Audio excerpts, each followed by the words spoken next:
and welcome to our channel Angel Immigration Services. Today we will discuss about the work to residence category and we have licensed immigration advisor Inderjit Kormatharu with us.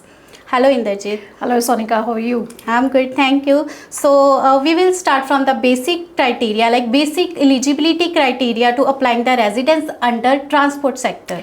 Okay, Sonika, we have already covered the podcast regarding the transport sector before, but there are certain questions which are most frequently asked, and because we feel that there is a lot of confusion regarding this sector, that's why we decided to do this podcast for the audience. So we will do this one in the different languages as well, like in Hindi also, to cover the wider audience.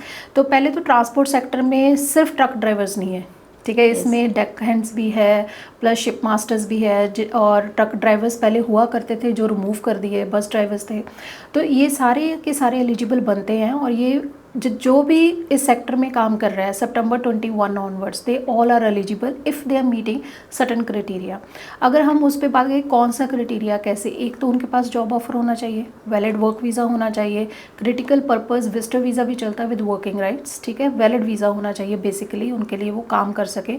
Open work visas भी होते हैं, accredited work visas भी होते हैं, different kinds of visas ना। दूसरा income की requirements होती हैं, हेल्थ एंड करेक्टर तो चलो मीट करना ही है, प्लस इंग्लिश की रिक्वायरमेंट्स है that is 6.5। Health and character में नॉर्मली उनको पीसीसी वगैरह देनी है, मेडिकल्स देने हैं अपने, उस वो क्राइटेरिया मैच हो जाता है। इनकम की जो होती है, जब उन्होंने जॉब स्टार्ट किया उस सेक्टर में, उस टाइम का इनकम थ्रेशोल्ड क्या था वो मीट करना है। अगर किसी ने February 24 से पहले किया है तो तब 29.66 था, उसके बाद 31.61 हो गया, अब का 33.656 है। सो ये सारे एक बेसिक पॉइंट्स है इसमें।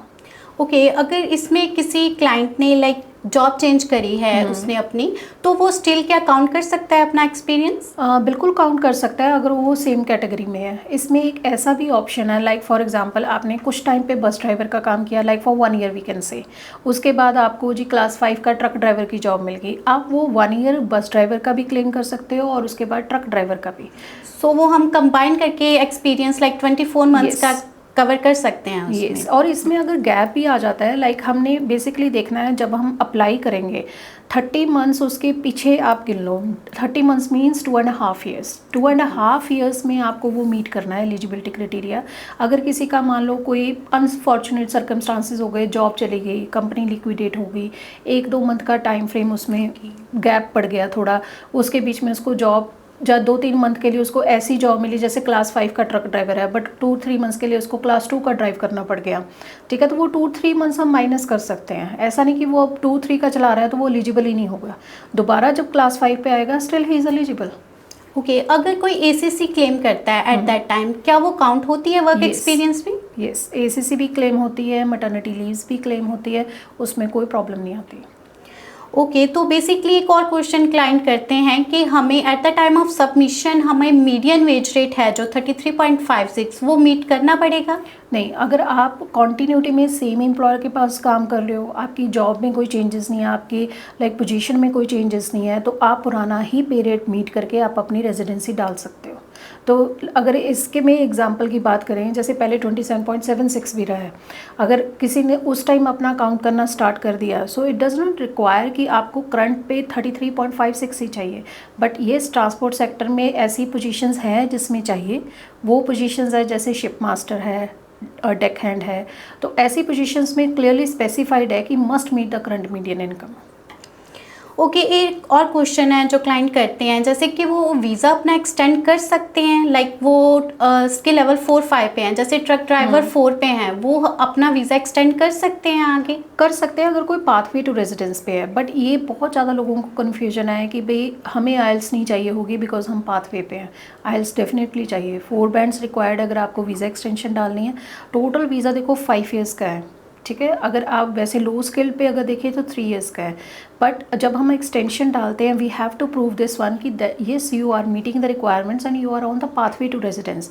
क्योंकि जब ये पोजीशन रिमूव हुई थी 6 अप्रैल 2024 को, उससे पहले का आपको काम स्टार्ट करना था, ठीक है, उस टाइम का जो भी पे रेट था वो आप मीट कर रहे थे कि नहीं, उससे जस्टिफाई होगा कि you are on the pathway to residence. तो इसके लिए जो आईएलटीएस रिक्वायरमेंट है वो 6.5 नहीं 4 बैंड्स हैं। वर्क वीज़ा एक्सटेंशन की अगर बात करें एक्रेडिटेड वर्क वीज़ा की, येस इट इज़ 4 बैंड्स, और पीटी का अगर देखें तो 29, but for residence definitely it is 6.5। एक चीज़ मैं और ऐड करना चाहूँगी, काफ़ी लोगों को ऐसे लगता है कि नहीं हम जैसे हमारा वीज़ा जब एग्जॉस्ट होने वाला होगा तब हम 6.5 ले लेंगे, या अभी नहीं, अभी जस्ट वीज़ा पाथवे पे है, अभी सिर्फ 4 बैंड्स लेके हम लोग वीज़ा एक्सटेंड करवा लेते, 2 ईयर्स और मिल जाएंगे। बट अगर आपका कभी कोई जॉब चेंज करना पड़ गया बीच में, then you have to meet that current median income, क्योंकि जब भी हम रेजिडेंस डालेंगे तो उसके पीछे 30 मंथ्स का देखना, मीन्स 2.5 साल का देखना है। तो अगर ऐसा ना हो कि आप कॉन्टीन्यूटी में काम एक ही एम्प्लॉयर के पास चलो कर रहे हैं $28 पे, पर बीच में आपका चेंज हो गया, आपका पीरियड नहीं इंक्रीज़ हो पाया, तो ऐसा ना हो कि आप पाथवे से बाहर हो जाएं। ओके जो पाथवे से ऐसे अगर फॉर एग्जांपल अगर आप जैसे बता रहे हो कि अगर उन्होंने इस डेट पे उनका वीज़ा वो 30 मंथ्स कंप्लीट नहीं कर रहे हैं, तो करंट मीडियन वेज रेट अगर उनको मिलता है 33.56, तो नेक्स्ट 2 ईयर्स में वो अपनी रेजिडेंसी डाल सकते हैं। अगर जैसे अभी पर उनको पाथवे पे होना चाहिए ना प्रेजेंटली, अगर वो पाथवे पे हैं इस टाइम पे, they have to show this thing कि they are meeting the pathway requirements, current residence requirements, then they are eligible to apply for the extension. एक और क्वेश्चन जो क्लाइंट बेसिकली पूछते हैं, उनकी एप्लीकेशन उन्होंने अप्लाई कर दिया है रेजिडेंस की, बट स्टिल वो अंडर प्रोसेसिंग है एंड वो अपने home country move like visit करना चाहते हैं, तो कैन दे? यस, उसमें ऐसी कोई रिस्ट्रिक्शन नहीं है, अनलेस आपके पास वीज़ा है you can come back, valid visa होना चाहिए वापस आने के लिए। होम कंट्री जाने पे तो कोई रिस्ट्रिक्शंस नहीं है। ऐसे कुछ इसमें है कि at the time of decision client को इस कंट्री में होना चाहिए? नहीं, नॉट फॉर दिस कैटेगरी। जैसे अभी न्यूली एनओएल आया है, उसमें जो ट्रक ड्राइवर है उनका एक्सटेंशन या पाथवे कुछ है रेजिडेंस में? एनओएल तो वैसे कंसीडर नहीं होगा पाथवे टू रेजिडेंस के लिए, that is specifically for accredited work visa. But yes कि अगर हम बात करें ट्रक ड्राइवर का, बहुत हमें क्वेश्चन आते हैं ये कि ट्रक एनओएल लिस्ट आई है, ट्रक ड्राइवर है उसमें, ट्रक ड्राइवर उसमें लिस्टेड नहीं है। ओके तो वो उनके एलिजिबल नहीं बनते, वो आगे अपना वीज़ा डाल सके।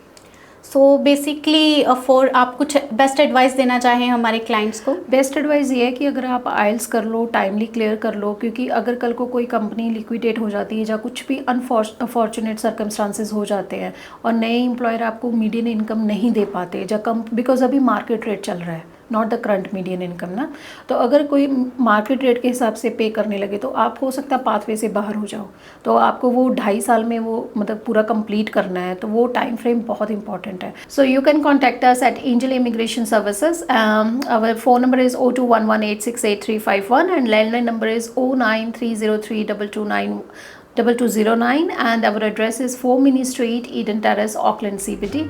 Thank you so much.